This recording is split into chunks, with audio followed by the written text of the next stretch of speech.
Now we're back into the software again. Apparently, we are under one type of mode, which is called object mode right here.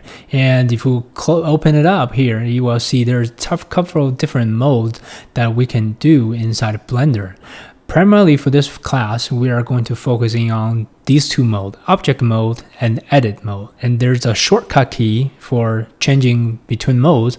If I hit tab, and then I changing to the edit mode. And what's happening here as well, on the left hand side, you have see a lot of tools on here on the left hand side menu, and also the entire cube being outlined in orange, and you can see some orange spot right here on each corner.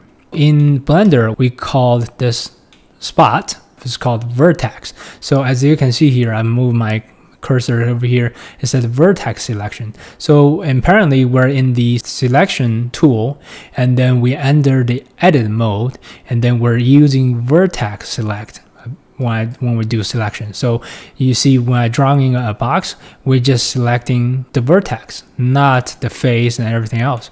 So if I change to the here, the second one is called edge selection. So we don't call this as line, we call this as edge. So under that, when I draw a box, I'm supposed to select 3 edges. So that's what's going on here. And you can see here, if I'm going to select the face, I'm going to select the same box around here, but I'm selecting these 3 faces. As you can see here, if I'm moving around the other side, they are not being selected. So that's how we select when we are in the edit mode.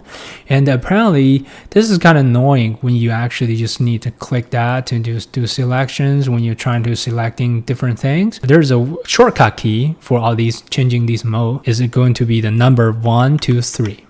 And watch it here for the shortcut add-on. So that's 1, 2, 3. It's different compared to number pad key, the 1, 2, and 3. So as you can see here, here's a number pad here in the 1, 2, 3, which is on my right hand side, and the number I hit is on the left hand side. That's the top 1, 2, 3. We want to have both number pad available for your shortcut key. Okay, so this is very important. And another concept I want to introduce is called origin. So think about this term origin. If I'm hitting this, select this cube, I hit G and to grab it, you will see here there's an orange dot inside of this cube. It's not outside, it's inside the cube.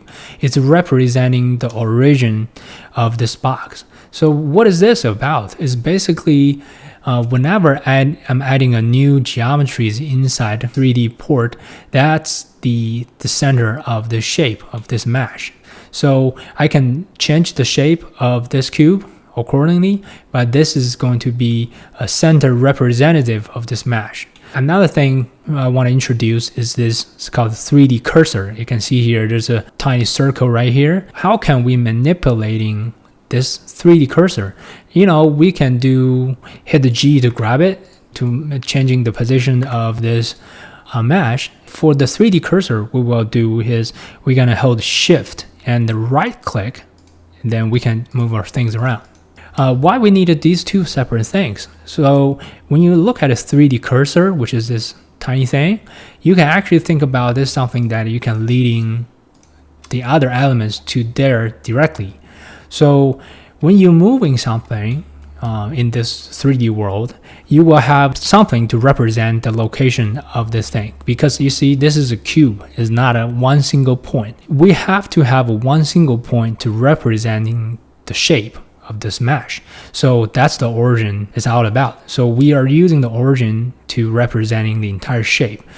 So what we will do here is we're gonna select the cube, hit Shift S, and then now we have a pie menu. And then what we will do here is we're gonna select the selection to cursor. So now if I'm click this, and the entire cube directly snap to the cursor right here, and what is representing the mesh, the shape, is the origin.